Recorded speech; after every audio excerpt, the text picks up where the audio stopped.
Yes, correspondent Moyo Thomas joins me now live from Abuja. She monitored the summit, so she brings us updates. Now, Moyo Thomas, as you wrapped up that report, you talked about a committee deliberating on border closure, single currency. Please share with us what were some of the thoughts shared by the leaders at the summit on these subjects. Okay, during the closing ceremony, as they finished the closed-door session, they talked about, other countries urged Nigeria to hasten or speed up the activities that led to the closure of the border of Nigeria so that it can be reopened, as the region is looking forward to celebrating the 40th anniversary of free movement of persons across the sub-region.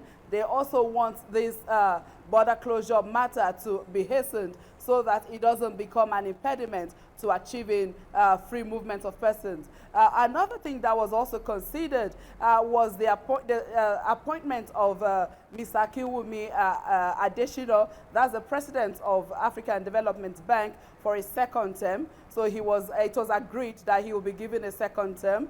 The location or the date for the 57th summit has not been agreed. So they said it's not been agreed. They will communicate that at a later date. And another thing that was also highlighted at the closed-door session, which was read at the communique at the closing ceremony, was also the issue of the single currency, though we needed more details about the workability of the single currency, given that the Ecowas Commission has promised that it will be operational by January 2020, and all indications is showing that January 2020 will not work. But they did not specifically mention the challenges or how we will achieve single currency by January 2020. So we are hopeful that as with further meetings, we will know updates on the eco currency. That's about what happened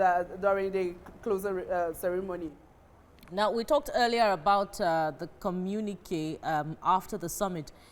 Did anything feature strongly as particularly relating to insecurity in the sub-region in the communique issued at the end?